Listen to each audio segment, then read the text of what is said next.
I gotta talk about this movie. So I just watched a movie called The Barn. This movie came out in 2016. It is directed by Justin Seaman. I'll pause for laugh. It is probably one of, if not my new favorite, Halloween classic. Time will tell on that. But what I mean by that is in an atmosphere, like a Halloween setting.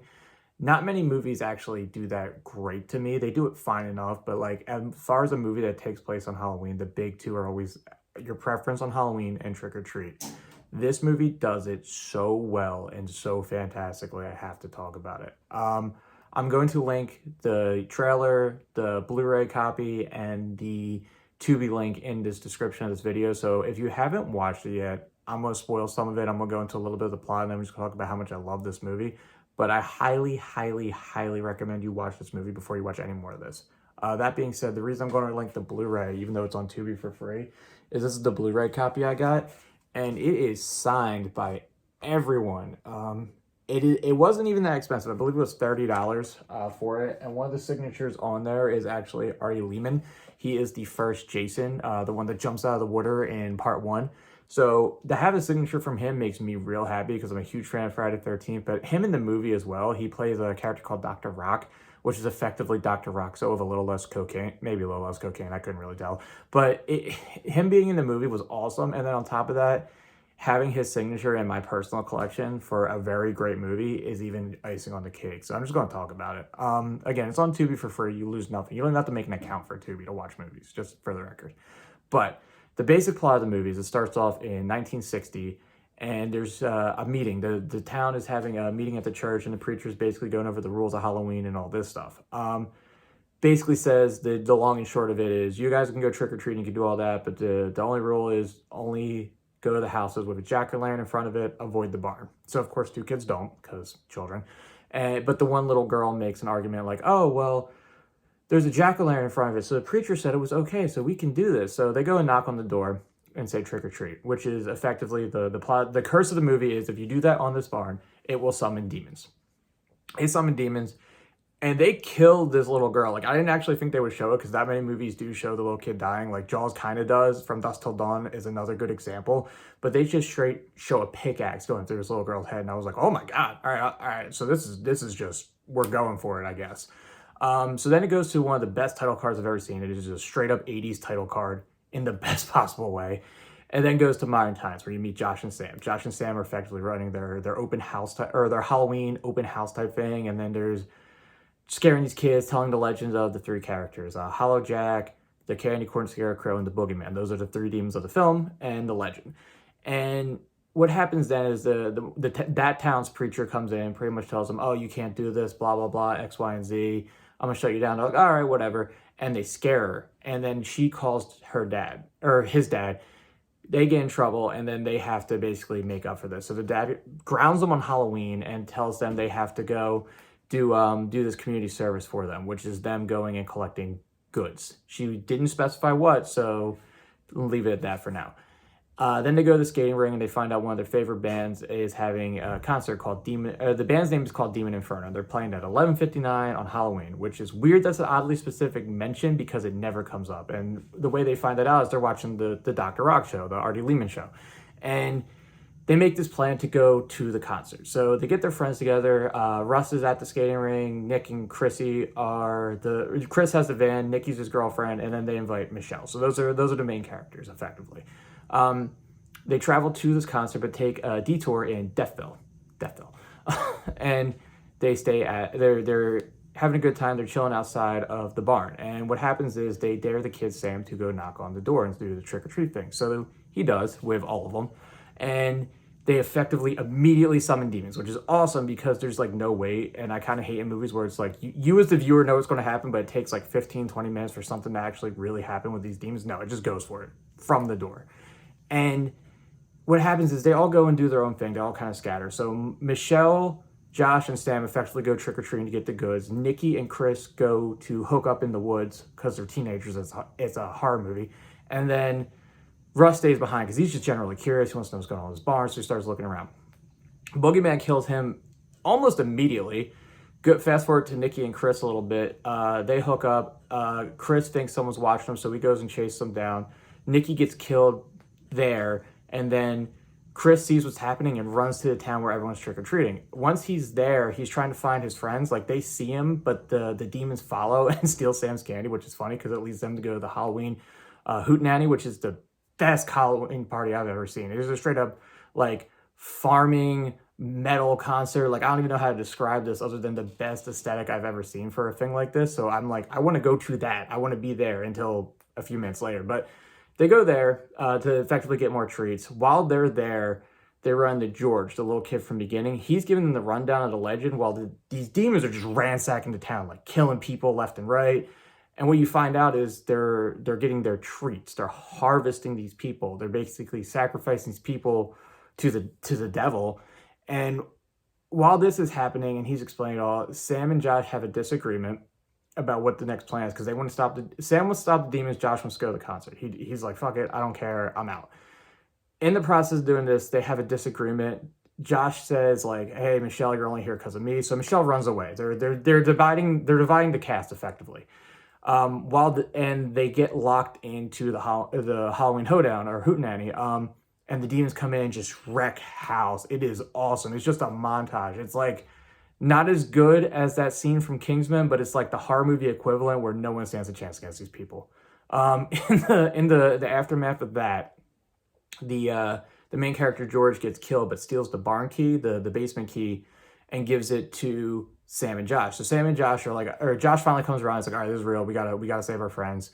So they're going back to the barn. They want to stop the demons first. So they get there and they find Chris, and he gets his face hollowed out. He's like a jack-o'-lantern now, which is a line previously said in the movies, like making fun of the legend, where he's like, "How can you hollow out someone's face?" So he's effectively a scarecrow jack-o'-lantern now, and they're fighting Hollow Jack. Hollow Jack, you find out, can teleport and go from point A to point B of any pumpkin that's in the vicinity. So they're just pumpkin smashers at this point, and then they eventually take all of them out except for one, and he sneaks up on him. But what they use to kill him is Weed Killer, which cracked me up because I'm like, oh, I guess he is a pumpkin, so why wouldn't that be a problem? So they kill him, go to fight the Scarecrow next, the Candy Corn Scarecrow, because, let's make candy corn scary for the first time ever. They fight him, and from there, Josh gets stabbed, Sam gets knocked out. Sam wakes up, and he doesn't know where anyone is or anything like that. So he runs back to the van. He's like, I got to regroup. I got to figure out what to do. And then the boogeyman shows up, the miner guy. So he runs him down and takes him out. Well, not really. He comes back later. You'll find out. Spoiler, I guess, since she already got this far. Runs him down. He goes back to the barn. From the barn, you find the preacher from the beginning of the movie because he was in the Halloween Hoedown scene. And you find out he was sacrificing people to the devil. He was trying to summon a hole to hell. And when this is going on, Sam's in there in the little cult meeting dressed up, so he doesn't really see him at first. The Scarecrow comes in, throws a head on the table because it's supposed to be the other treat, opens it and the preacher realizes it's the Scarecrow head, and Josh kills the Scarecrow and is dressed like the Scarecrow, threatens the preacher. This is where Sam springs into action. They start killing the cultist demon things he already summoned. Start purifying the treats already to try and stop the sacrifice to the devil. And then they unlock the barn door because George gave him the key he stole from the boogeyman, the miner. And in there, they fight him a few times. They go into the basement and start fighting the boogeyman. They have to deal with him a bit. And in the process of all this, they kill him. They end up taking his head clean off, which is an awesome kill. But they get locked in the process. Like, I jumped ahead. So while they're fighting him, they find the doorway to hell. There's actually a doorway to hell as Josh is purifying the human flesh down there. But they get locked in. The preacher locks them in his last bit of strength and sets the barn ablaze. So they're just down there waiting. They're like, all right, Michelle will come, whatever. So they hear something behind them, and they're like, oh, we fucked up. We didn't do this right. And the movie ends awesome because it's a demon hand coming up and them ready to fight it. Credits roll. So, like, they don't actually win or lose. Like, it ends kind of like, oh, crap, we're going to do a sequel type thing. And even in the post-credit scene, there's a jack-o'-lantern that the pumpkin guy jumped into in Michelle's car because they go to save Michelle in the preacher meeting. He was going to sacrifice her, and she escapes to go get help. I jumped over that, and I apologize. So it ends with her about to fight, like, Hollow Jack's in her car and a demon's in their car, and it's awesome because this year, 2022, The Barn 2 came out. I haven't watched The Barn 2 yet. I wanted to watch 1 first, obviously. But when that comes out, I'll put a video about that on this channel. But this movie is amazing. This movie is the most 80s movie in the best possible way. Because, like, a lot of stuff try to do 80s and they overdo it to me where it doesn't feel authentic. Like, it feels like Remember the 80s. And what I mean by that is there's like the best example I have is in Stranger Things 3. There's a scene where Lucas is talking about New Coke and basically cuts a promo for New Coke, and I'm like, I don't care about New Coke. I want to be in the 80s aesthetic. And that's what this does. Like, even to the point where there's like cigar burns at the top of the screen, and like it has a grainy VHS almost filter type thing, and the atmosphere and everything. Like, even the movie kind of starts off with like 80s cheeseball acting and slowly ramps up where it's like they want to present this environment. They want to They want to present this environment, this aesthetic, this gorgeous 80s atmospheric slasher movie that really just feels like you plucked an 80s movie out of obscurity. Like, somehow this got missed or lost to the annals of time or anything. And I really think everyone should watch this movie once, if not more. Like, this will be on my Merry Spooky rotation from now until the end of time. Like, this is such a good movie, and I hope the sequel is just as good. Because it looks like they're adding more demons, and it looks like where this movie ends off, they're going to do the Hatchet approach, where it takes place exactly after that. But like, I really like these characters. Like, these feel like horror icons. Like, you can put them next to Freddy or Jason or anything like that. And everyone in this movie, like, there's no real name actors in this movie. Like, Ari Lehman, yeah, sure, but name another thing he was in besides Friday the 13th. I can't.